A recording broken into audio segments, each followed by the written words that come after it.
They're looking at how they can really better the lives of the people in their immediate community through partnerships with districts like ours. And from a personal standpoint, it really made me reflect on what it is that we have and the lives that we're living, because we saw people that were in great need. People who say, there are so many needs here in our community, in our state, in our country. Why aren't you helping with those? And I come back, I think a lot of you have heard the story about the little boy and the starfish, where he got up one morning and there was just a beach full of starfish all washed up, and he's down there as quick as he can throwing them back in the water. Another man passed by and said, little boy, he says, you can't possibly save all those starfish. And he says, no, but I can make a big difference for the ones that I can reach. And I like to take that a step farther and say, you know what? There are beaches all over the world that are full of washed up starfish. And if, Mexico's mine, if that's not yours, your priority is to go find out where your beach is, because there's starfish waiting on you to come go to work.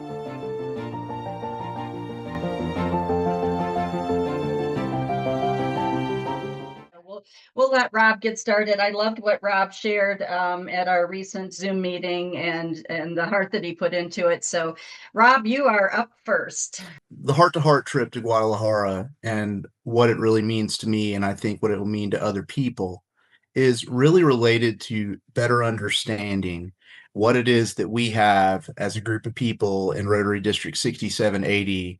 And when you go to Rotary District 4140, you're looking at a group of people who are, in a lot of ways, more resilient and more ambitious than a lot of other Rotary districts, and they're looking at how they can really better the lives of the people in their immediate community through partnerships with districts like ours. And from a personal standpoint, it really made me reflect on what it is that we have and the lives that we're living, because we saw people that were in great need all over the place. And we had a group of leaders in the area that were definitely focused on bettering the lives of the people in their communities and giving us those opportunities. And so part of it is going into rural and indigenous areas and understanding what we take for granted. We take clean water, we take sanitation, we take food and electricity for granted every day. And we got to share and spend time with people who don't have those things, but there's something amazing about them. And what's really amazing about them is that they feel good about what they have. And they're willing to share the little bit they have with the community around them. And I think that's the lesson we can take away from visiting these different districts in Mexico on the heart-to-heart trips. And I'm just lucky and blessed to be where I am, and also lucky to be able to get to experience that joy of seeing other people's joy, because that's really what it's all about. And that's how my heart has changed. And that's what heart to heart is all about for me. Thanks, Rob. And could you just very briefly tell us about how you felt after you came back from that heart-to-heart trip? Yeah, so after returning from Guadalajara after about 6 days and 5 nights, when I got home, I had a sense of grief and a little bit of depression, and I had this part of me that said, "Rob, the way for you to feel better about what you just experienced is to figure out how you could do more." And so, as Rotary, what we do is we connect people and resources in order to make a difference in the lives of other people. And so I took heart in the fact that when I got back home, I had the ability to have conversations with other people who were influencers and had the ability to make a greater difference than just me. It was really about bringing together the people and the resources in order to really help these folks who they want more and they want to do better and they want to do it for themselves. And when I got back to my house and I thought about it, I said, wow, look at what I have. I'm literally throwing away the things that other people in the world are living on. And so that kind of changed my whole perspective on And I'm hoping it's going to continue to change my perspective on the way that I live my life, and I can be a better steward and more careful, more understanding, more caring, and do more for people. And Guadalajara has endless need. That's what it comes down to. Guadalajara, um, everywhere we went, there were signs of progress and abundance, but that was juxtaposed with signs of really nothing in terms of material goods, but everything in terms of mental well-being and sense of purpose for the people that were there, and a feeling of being okay, even though they didn't have all the things that the rest of us did. Well, let's see. Let's move on to Jim Shamblin. Jim, tell us about your experience with your heart-to-heart trip to Guadalajara. Well, I guess I've probably got to go back to the very first one. And being very fortunate to be in the same club with Ron Apoon. Ron called my attention to this effort pretty early on, and after my first trip, I came back very similar to Rob's experience. It was almost a reverse culture shock coming back to all the things we have compared to the week of experiences we had been having there in Mexico. And I was just overwhelmed with, number one, the way that Rotary goes about international service and the screening that takes place, and especially the sustainability focus. I have seen over and over again in non-Rotary travels overseas where good-hearted people have come into an area, into a community, and decided that they knew best what those people needed and did it for them and walked away. And, a year later, it's just in ruins because there was no plan for the effort to continue. So that was what struck me out of the first trip. The other one was realizing how, with the cooperation of Rotarians all over the world, we're able to get together and magnify individual efforts as Rotarians all work together. Finally, I guess one of the things I'd really like to leave is, why Mexico? I've been asked, I don't know how many times, by people who say, there are so many needs here in our community, in our state, in our country. Why aren't you helping with those? And I come back, I think a lot of you have heard the story about the little boy and the starfish, where he got up one morning and there was just a beach full of starfish all washed up, and he's down there as quick as he can throwing them back in the water. And another man passed by and said, little boy, he says, you can't possibly save all those starfish. And he says, no, but I can make a big difference for the ones that I can reach. And I like to take that a step farther and say, you know what? There are beaches all over the world that are full of washed up starfish. And if, Mexico's mine, if that's not yours, your priority is to go find out where your beach is, because there's starfish waiting on you to come go to work. Thank you, Jim. And your wife went with you on this trip, didn't she? She did. And Deb, to me, that was one of the most powerful experiences, was seeing her reaction. She told me at one point, wow, I had no idea how much work these trips are and how much time you all spend every day actually doing the work. But even better than that was watching her when somebody questioned, what is Rotary doing here? I couldn't get a word in edgewise because of the excitement, the enthusiasm she picked up from it. This is not going to ever be her thing, but now, now she gets it. She understands why we have such a passion and such an enthusiasm about this work. And it was just fabulous to hear. She tells the story better than I do. That's great. Oh, Joe, you and your beautiful wife, Dorothy, both Rotarians, were also on this trip. Why don't you tell us a little bit about your experience? Absolutely. And thank you, Deb. It was my wife Dorothy's in my first trip. And we were originally scheduled to go in January, but illness prohibited that adventure.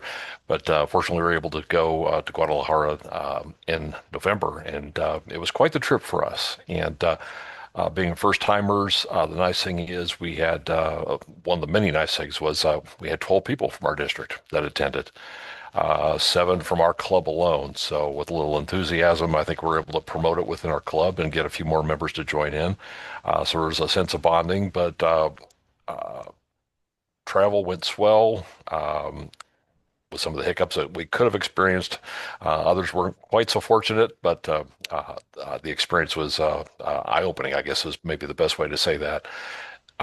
There's such a need, and being able to visit three hospitals, a school, uh, projects that are in place and working, and then projects that are proposed. Seeing that in person, that's something I think every Rotarian should have an opportunity to experience at some point in time.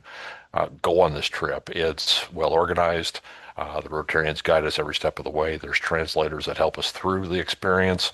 Um, we'll pick up a touch of Spanish as we go, but it's not a necessity. So it again, just a great experience as first timers.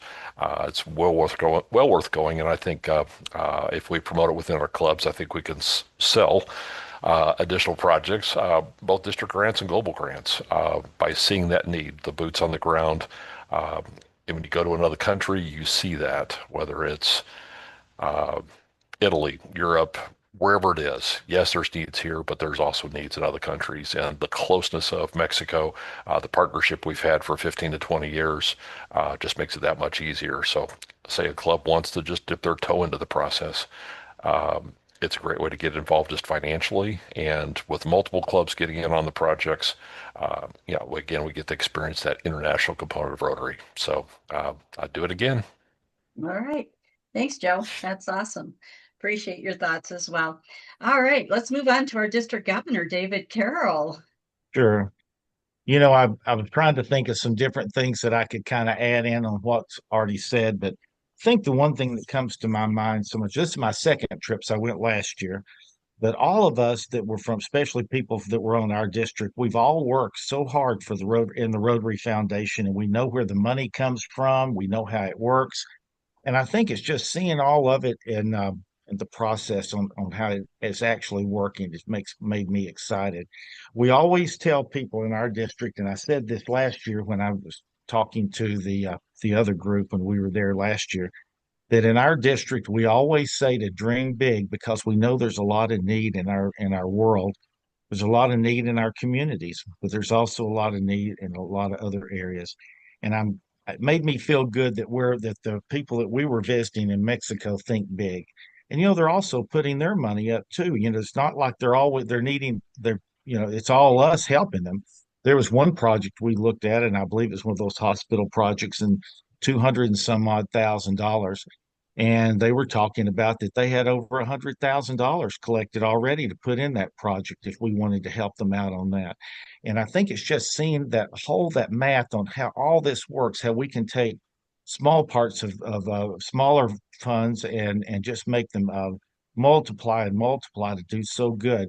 And one of the last projects that we went to was an orphanage, and you see the heart from the way that the people really that are involved in these, what big hearts they have for other people. And I got so emotional before we left that project. Beth asked me, she said, "Are you okay?" I said, "As long as I don't talk," because I guess I was just seeing these kids and they all looked happy, but they were happy to be off the streets, and they were happy to have a place to sleep, and they were happy to have somebody that was actually caring for them. And I think there's so many of these projects, and I look at the dollars that we put in our projects and how far those American dollars go in certain areas of the world. So I guess that's what it all meant to me. But it was an emotional trip. I got back and I thought if I could win that lottery that was out the last few days, I would be dangerous on those trips. I believe I would love to be able to come up and really help. I wish we just had more money to put in those projects because there's a lot of need. But it was a wonderful experience, and I couldn't have enjoyed it any more being with the people because everybody had like mind. Everybody was wanting to do something good, and I think that's what made me feel good. Wonderful trip. Thank you, David. Okay, moving on to our past district governor and past Rotary director, or previous or former, or however we're supposed to say it now, Beth. Rotary International Director, Beth Stubbs. Tell us what you'd like us to hear about, and then we will have a little conversation between all of us on the different projects that you guys went and saw, because I want to hear some of that. So, Beth. Okay, so this was, I think, my fifth or sixth time to Mexico to see the heart-to-heart projects in work in the past, what we've done in the past, and also what they would like us to work on with them in the future. This was my second trip to Guadalajara, and I would say to you that it was very well organized. The amount of projects that they showed us was just unbelievable. If the others on the trip could recall how many there were, I doubt it. It was just a lot of projects. But Heart to Heart, as Jim said, I think, has been around for 15 or 17 years. And it really means our heart in the United States to their hearts in Mexico. And we have created this relationship that's been in existence for a long time. And we trust our Mexican partners. And we have helped them fund many projects in the past. And I'm sure we will continue this relationship because there are a lot of people in Rotary who want to engage internationally. And we have a beautiful way to do that through Heart to Heart. So each time I've been, a different group of people have come to see what it's all about. And I think that is beneficial to us because we have 31 districts in our two zones. And really, the Heart to Heart in the United States is all those districts. So it's the heart of America. And we like for people to come and see what it's about. There's just something about seeing it with your eyes and feeling the way David has expressed and Rob has expressed the need that is there. Mexico City and around Guadalajara are both very poor areas of Mexico. And so, as they've all said, there's a great need. We go on this trip at our own expense. And so a lot of people contemplate, well, how will that benefit me? And I think for me, it gave me a great education of what Rotary can do. And until you see this international partnership of Heart to Heart, those of us in the US with those in Mexico, I don't think you can quite put all the puzzle pieces together. They're still just floating around out there. So I would encourage anybody who can to try to go one year. You don't have to go multiple years like I have. But I will tell you that it is fantastic to go back 3 years later. And we were in one of the hospitals and they took us on the seventh and eighth floor. And when I was there in 2022, there were no seventh and eighth floors of the hospital. So to see that complete, and it was beautiful. Did everyone think it was beautiful? It was really beautiful. They gave us a great, great tour there. So to see the completion of our work and to see how it's benefiting others and to see how we can create peace in the world, this is one way we can do it through this wonderful heart-to-heart relationship. So thank you for inviting me today and letting me say a few words. Thank you, Beth. As always, very, very well said. Okay, so in the past, I know last year when a lot of you went as well, you went and saw a kidney transplant project, things like that. What were some of the projects that you saw this time? David talked about the orphanage, but were there other projects that really kind of touched you, touched your heart in a way that you're going to be bringing that back to share with your clubs? Who's going first? Well, Go ahead, Beth. Oh, David, go ahead. okay. One project that I was thinking about, and this probably would be a project that somebody else might comment, but this couple, we're actually, or several couples and club members, we're working with a school, and they were feeding, it was either 150 or 180 children a day. And I thought, man alive, that's tremendous. And they're doing it in a rural type setting. The building was pretty nice, but just very basic, kind of open. They have a bakery there where they were putting together and baking all the food. But I just thought that was tremendous. So you think about it, that's a lot of children every day to feed 150 to 180 children a day and giving them an education at the same time. That was a project that said something to me. And they were asking for funding for that. Do you remember how much it was, David? I don't remember, but it didn't seem like a lot of money. Was No, it? I think it Maybe was I less don't than remember. 10,000. Yes, yes. Okay. Joe? I pulled up the spreadsheet. I was trying to figure out which one that was. So, yeah, too many names, too many projects. So, one of the travelers put together kind of a spreadsheet to kind of help us divvy things out, make sense out of all the projects were reported in pesos. So the pesos to US dollar conversion could be, I would say, daunting with the phones that we have these days. It's easy to translate that. But a lot of the projects spoke to me personally. I'm rather into solar and alternative energy.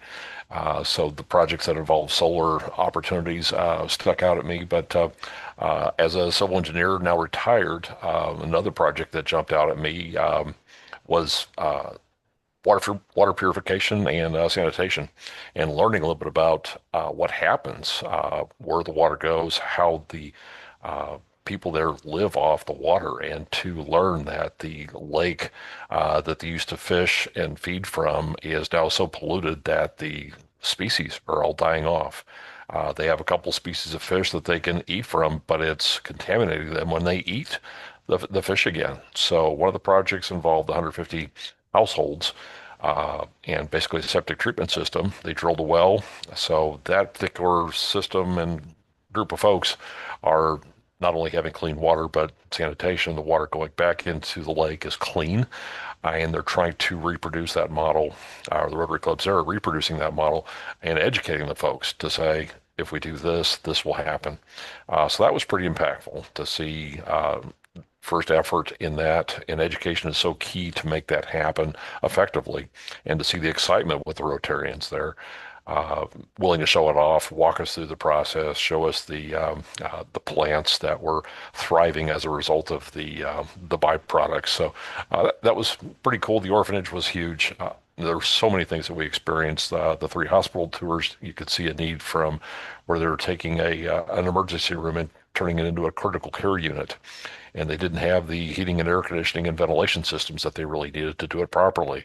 And then, as Beth said, there was one that could rival St. Jude's and other U.S. hospitals in terms of how it looked and how it felt and how it operated and worked. So it was just amazing to watch and see each of these things in action, see these, go to the projects in person.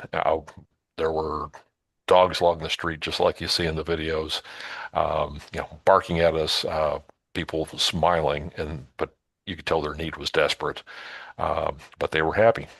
And the other amazing thing was we were greeted with smiles.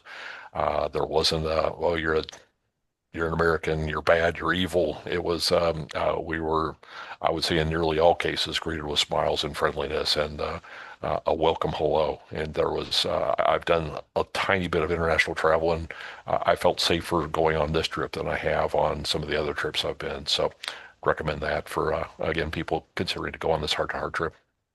Bill, I noticed that, I'm sorry, Beth, I was just going to make a statement that I noticed that a lot of the professionals that were involved in these projects were not originally from Mexico. They were from Rotarians from Canada and Michigan and all over the world, but they were bringing their expertise to Mexico to give back, and they love living down there. And they were talking to us a little bit about all the need, and they were using maybe they had retired from another occupation and moved down there to use their talents. So I thought that was interesting because we met so many people that were from other parts of the world.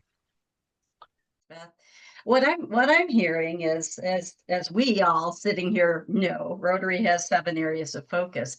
And what I'm hearing from what Joe said and what David said is that many of these projects fall into multiple areas of focus that Rotary has: the environment, health, education. So many of them overlap into different areas, which is wonderful because it's covering a broader scope of what Rotary is all about, what our focus is, where we want to spend our money in order to have the most impact.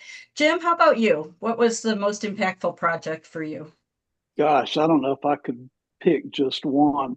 Uh, for me, it seems to always be the kids that really get to me. I mean, I see a lot of the big hospital projects, and I know and understand the need and the importance, but these kids just get me every time.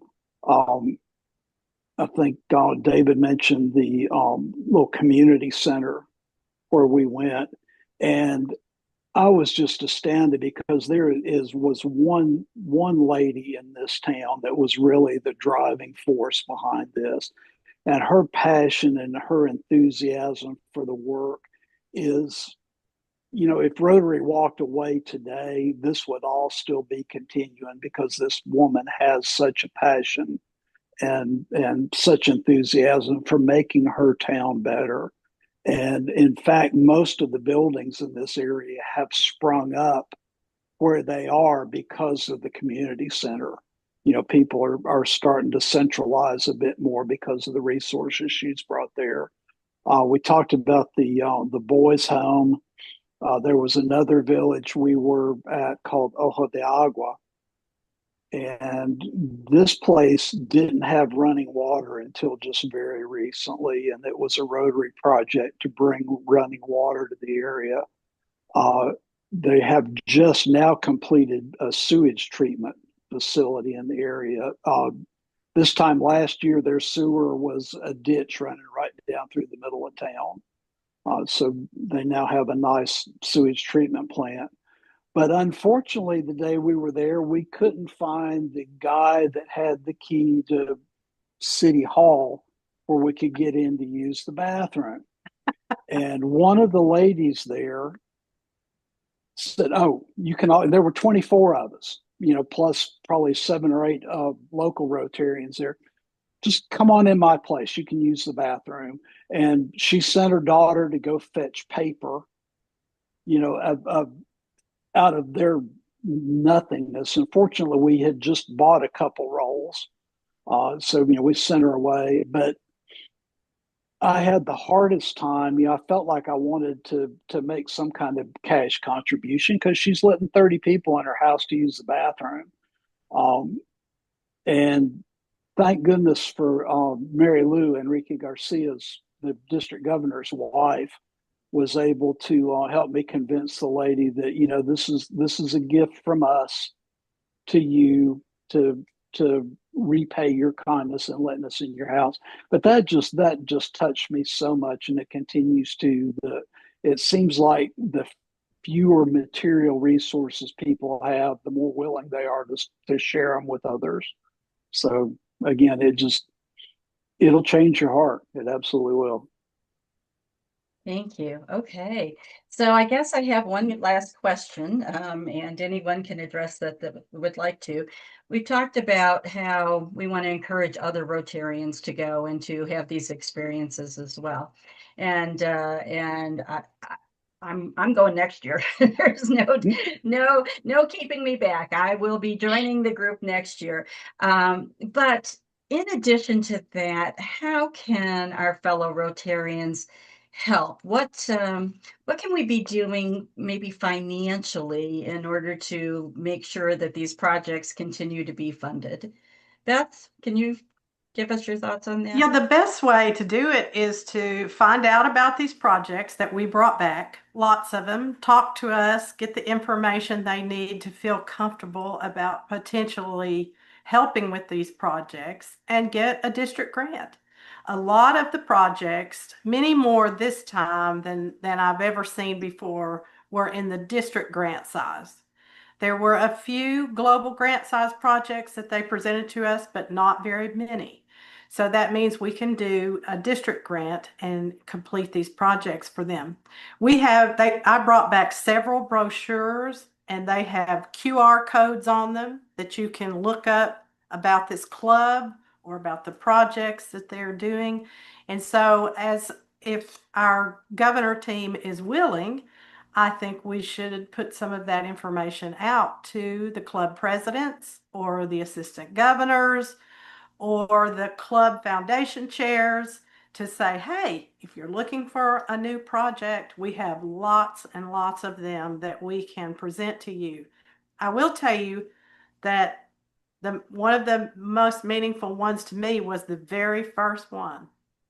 And they had a young lady who I'm not sure what her illness was. I'd say cerebral palsy or something. That's what it was, Beth. Right.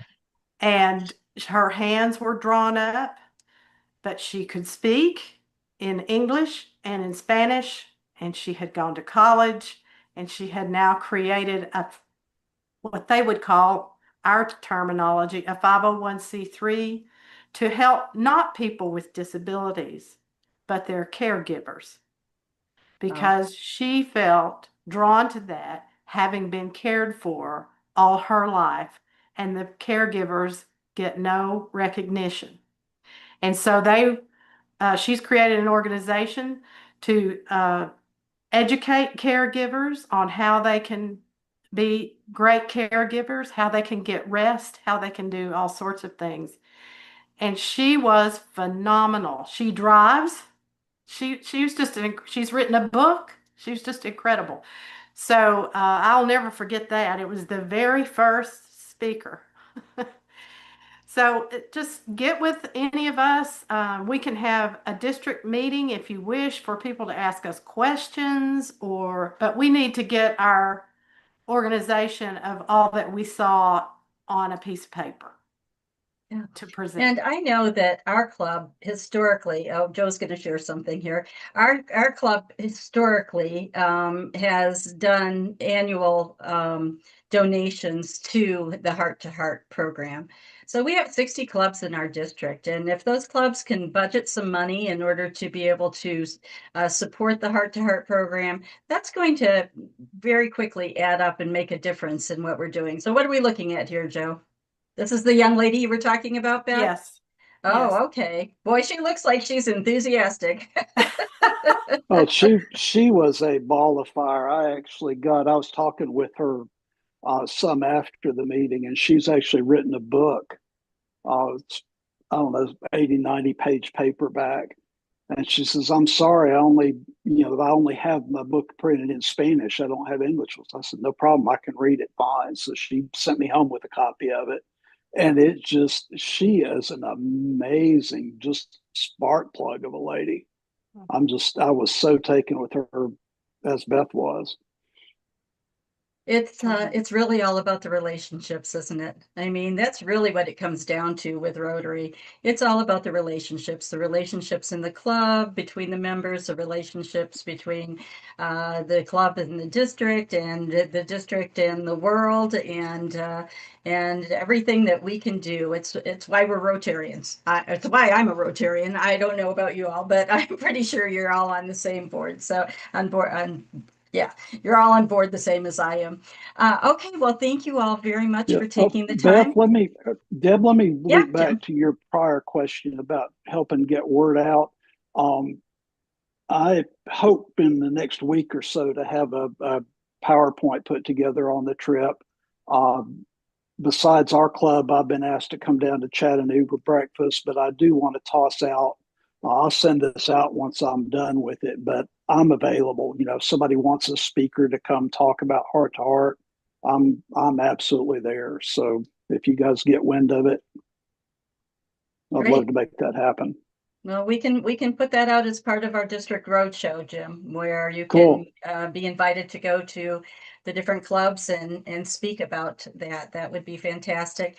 We're going to take this information, put together a little video that that people can upload and watch. It will be sent out to all of the members in our next newsletter. And I appreciate you guys all joining me today in order to be able to put this information together in such a way that we can inspire and encourage all of the Rotarians in District 6780 to be actively involved in international projects as well as their local projects. So thank you very much. Thanks, Deb.